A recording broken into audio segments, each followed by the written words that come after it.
요한복음에는 예수님께서 행하신 표적이 7가지가 기록되어 있습니다. 이 7가지의 기적 표적은 예수님의 메시아 되심을 드러내는 것으로, 이 표적들은 예수님의 사역과 고난과 그의 부활을 깊이 묵상하게 하는 내용들입니다. 저는 이번 고난주간 특별 새벽기도의 말씀으로 요한복음에 기록되어 있는 예수께서 행하신 7가지의 표적을 통해서 예수님의 고난과 그분의 구속사역을 되새기며 은혜를 함께 나누고자 합니다. 예수님께서 공생의 기간에 행하신 첫 번째 표적은 물을 포도주로 바꾸신 것입니다. 이 표적은 단순히 기적이 아니라 예수님의 영광과 정체성을 드러내는 중요한 사건입니다. 여러분, 예수님은 우리의 부족함을 채우시는 분이십니다. 우리의 삶이 비어있을 때, 우리의 삶에 무엇인가 결핍이 생길 때, 우리의 삶에 누군가가 부재할 때 우리는 예수를 통해서 기쁨을 회복하고 그 풍성함을 누릴 수 있게 되는 것입니다. 저는 이번 고난주간 이 예수의 십자가를 통해서 또한 우리에게 주신 예수의 이름으로 기도하며 우리의 영적인 결핍과 삶의 모든 결핍을 채울 수 있는 여러분과 저의 삶이 되기를 바랍니다. 혼인잔치는 기쁨과 축복의 자리입니다. 그러나 잔치 중에 포도주가 떨어진 상황은 바로 인간의 한계를, 또한 가장 축복받아야 하는 그곳의 결핍의 문제를 우리에게 보여주는 것입니다. 그리고 인간의 결핍, 어떻게 할 수 없는 부족함의 문제를 우리에게 나타내 보여주고 있는 것입니다. 오늘 본문 3절에 이렇게 기록이 되어 있습니다. 잔치 중에, 혼인잔치 중에 포도주가 떨어진 것입니다. 잔치에 초대받던 예수의 어머니는 예수님에게 포도주가 떨어졌다는 것을 알렸습니다. 3절에 이렇게 기록되어 있습니다. 포도주가 떨어진지라 예수의 어머니가 예수께 이르되 저들에게 포도주가 없다 하니. 여러분, 이 말을 얼핏 보면 예수의 어머니가 지금 예수께 기적을 요청하는 말로 보일지 모르지만 이것은 그냥 난처한 상황을 예수께 알리는 말이었습니다. 마치 아내가 남편에게 결혼식인데 포도주가 떨어졌나 봐, 이렇게 상황을 알리는 말이었습니다. 그런데 지금 예수의 어머니는 남편 요셉이 아닌 예수님에게 이 말을 하고 있는 것입니다. 여러분, 이 말을 통해서 우리는 예수의 가정의 상황을 파악하는 실마리를 찾을 수가 있습니다. 곧 요셉은 이미 사망했고 대신 예수님이 가장의 역할을 대신하고 있었다는 것을 우리는 이 본문을 통해서 보게 됩니다. 지금 요한복음은 포도주가 떨어진 상황과 예수의 가정의 상황을 이야기하면서 인간의 결핍의 문제, 부족함의 문제, 사람의 부재의 문제를 지금 우리에게 말하고 있습니다. 여러분, 잔치인데 포도주가 떨어지는 일, 우리의 삶에 꼭 있어야 하는 사람이 없는 부재의 일은 우리의 삶에서도 있을 수 있는 일입니다. 바로 부족함과 위기가 우리의 삶에 찾아올 수 있다는 것입니다. 그런데 이 부족함과 결핍의 문제, 사람의 부재의 문제를 우리는 세상의 방법으로 해결해야 하지만 그것은 임시 방편의 해결뿐이지 참된 해결은 예수 그리스도를 통해서 하나님이 주시는 것이 바로 참된 해결입니다. 예수님은 어머니에게 이 말을 듣고 이렇게 대답을 합니다. 우리 4절 말씀 같이 한번 읽어보겠습니다. 예수께서 이르시되 여자여 나와 무슨 상관이 있나이까 내 때가 아직 이르지 아니하였나이다. 여기서 내 때라고 하신 말씀은 십자가에 죽으시고 부활하신 때를 가리킵니다. 비록 물을 포도주로 바꿀 능력이 있고 모든 것이 다 준비는 되었지만 그것은 임시 방편의 해결책이지 완전한 해결책이 아니었기 때문에 아직 때가 이르지 아니하였다고 예수님 말씀하시는 것입니다.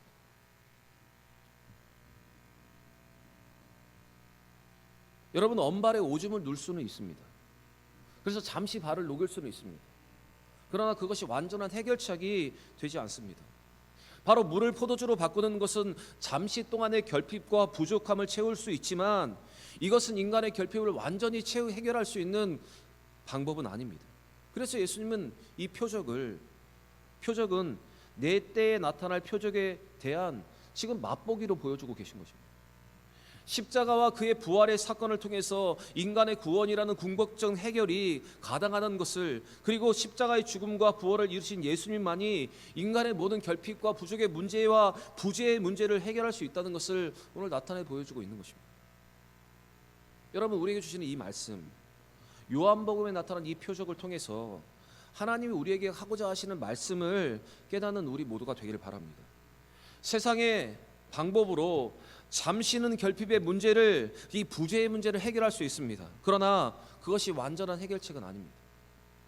예수께서 이루시는 십자가의 대속과 부활로 말미암는 해결책이 여러분 우리의 결핍과 우리의 부족과 이 부재의 문제를 해결할 수 있는 것입니다. 예수님의 어머니 마리아는 하인들에게 이렇게 부탁을 합니다. 예수께서 너에게 무슨 말씀을 하시든지 그대로 하라고 명령을 합니다. 우리 5절 말씀 같이 한번 읽어보겠습니다. 그의 어머니가 하인들에게 이르되 너에게 무슨 말씀을 하시든지 그대로 하라 하니라. 이 말씀에 중요한 포인트가 있습니다. 그것은 그대로 하라, 순종하라는 것입니다. 무슨 말씀을 하든지 그대로 순종하라는 것입니다. 상식에 맞지 않고 이해가 되지 않는다 하더라도 순종하라는 것입니다. 그래서 이 말씀에서 우리는 믿음과 순종의 본질이 무엇인가를 볼 수 있어야 합니다. 예수님은 하인들에게 이렇게 말씀하셨습니다.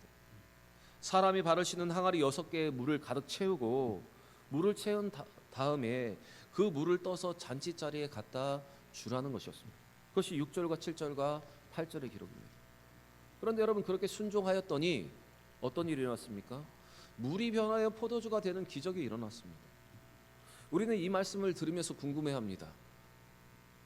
언제 물이 포도주로 변한 것일까? 여러분 우리는 궁금해합니다. 아마 항아리에 물을 채울 때 여러분 포도주로 변한 것입니까? 아니면 항아리에 물을 떠다가 연회장에 갖다 주는 과정에서 변한 것입니까? 궁금하시죠? 궁금하시죠? 저도 잘 모릅니다.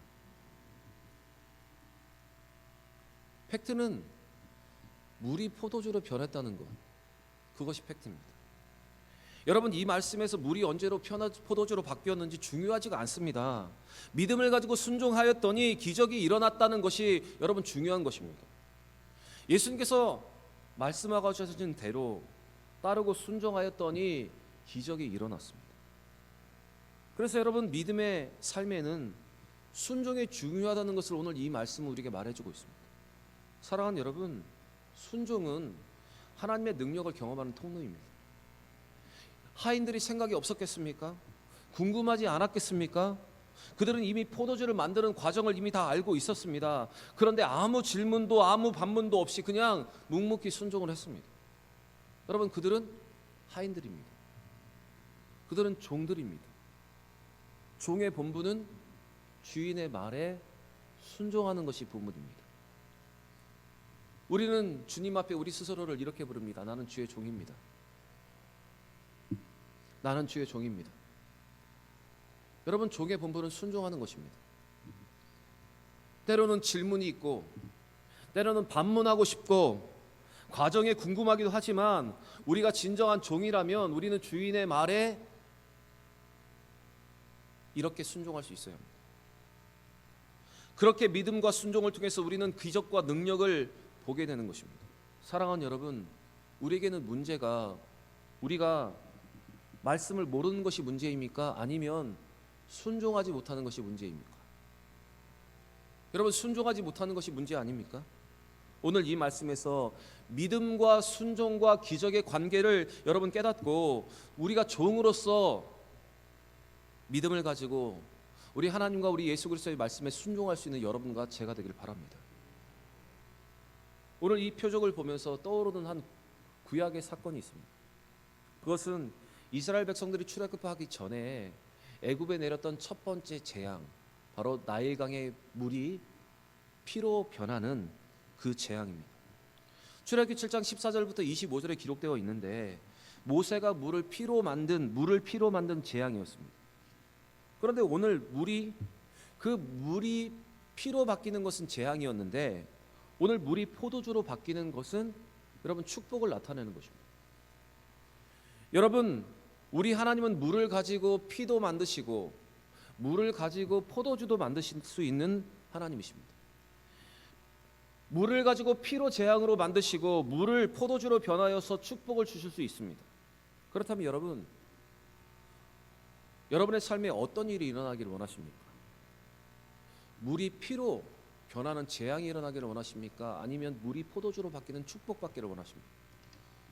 당연히 피가 아니라 포도주가 되는 축복을 우리는 받고 싶습니다. 여러분, 이것이 우리의 마음이고 또한 이것이 우리의 믿음이 되어야 합니다. 우리 하나님은 우리에게 재앙이 아니라 복을 주는 분이십니다. 여러분, 아멘이십니까? 우리 하나님은 우리에게 재앙이 아니라 복을 주기를 원하시는 하나님이십니다. 우리 하나님은 당신의 아들 예수 그리스도를 통해서 우리에게 좋은 것을 주기를 원하시는 분이십니다.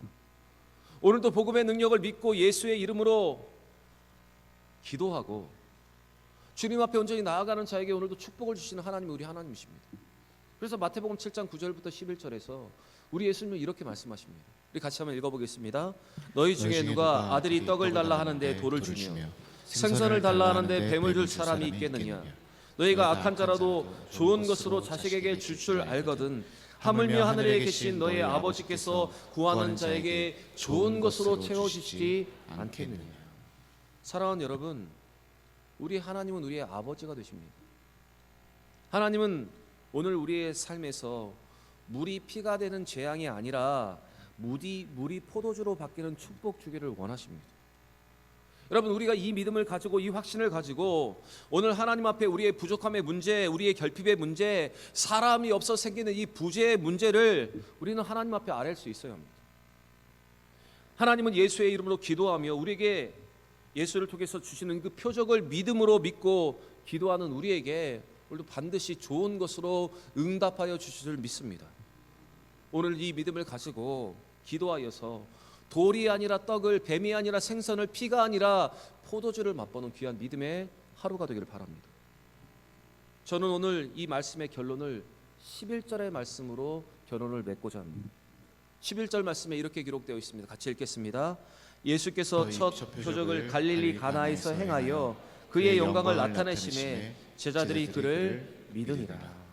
예수님이 물을 포도주로 바꾸신 이 표적을 통해서 두 가지의 결과가 나타났습니다. 첫 번째는 예수님의 영광이 나타난 것입니다. 그리고 또 한 가지는 바로 제자들이 예수를 믿게 되었다는 것입니다. 여러분, 이 표적을 통해서 예수님이 하나님의 아들이시고 예수님이 하나님이시며 예수님이 창조주시고 예수님이 만물을 다스리는 분이심이 여러분 분명히 드러나고 있습니다. 그리고 제자들은 이 첫 번째의 표적을 통해서 예수를 믿고 따르게 됩니다. 여러분, 하나님이 오늘 이 말씀을 우리에게 들려주시는 목적도 동일합니다. 우리는 이 시간을 통해서 예수님께서 하나님의 아들 되심을 확신해야 합니다. 그리고 예수를 메시아로 믿을 수 있어야 합니다. 삶과 죽음의 문제뿐만 아니라 우리의 모든 결핍과 부족과 부재의 문제까지도 해결하실 수 있는 분이심을 오늘 여러분 믿고 우리는 확신해야 합니다. 고난 주간에 우리가 이것을 확신해야 우리는 이 고난을 통과할 수 있고 우리의 삶에 찾아오는 모든 어려움들도 여러분 믿음으로 이겨낼 수 있습니다. 여러분, 우리에게 이 믿음이 있어야 예수의 이름으로 기도하면 하나님 우리의 기도를 들으시고 응답하여 주심을 우리는 오늘도 확신해야 하는 것입니다. 사랑하는 여러분, 이 고난 주간에 주시는 이 말씀을 통해서 이 표적에 나타난 예수의 능력과 영광을 깊이 묵상하고 우리의 부족함 속에서 우리에게 풍성한 은혜로 채우실 하나님을 기억하고 기대하며 믿음과 순종으로 기도할 수 있는 우리 모두가 되기를 바랍니다. 물이 포도주로 변하는 기적처럼 우리의 삶에서도 하나님께서 놀라운 기적을 이루시고 우리의 부족과 우리의 결핍과 또한 사람의 부재의 문제까지도 해결하여 주실 하나님이심을 믿고 감사와 찬양으로 그리고 감사의 기도로 또한 온전한 믿음의 기도를 통해서 이러한 응답받는 우리 모두가 되기를 바랍니다. 사랑하는 여러분, 이 고난주간 예수께서 베푸신 이 7가지의 표적을 통해서 우리에게 들려주고자 하시는 그 음성 듣고 이 고난에 동참하며 또한 예수의 사역을 깊이 묵상하고 또한 그 사역을 통해서 드러나려 하시는 우리에게 말씀하시는 그 음성 듣고 믿음으로 온전히 반응하는 우리 모두가 되기를 바랍니다. 우리 하나님만이 우리의 부족함과 우리의 결핍과 사람의 부재의 문제를 온전히 해결하실 수 있습니다. 이 하나님 앞에 예수의 이름에 힘입어 의지하며 기도하여 응답받는 귀한 믿음의 하루가 되시기를 우리 구주 예수 그리스도의 이름으로 간절히 축원합니다.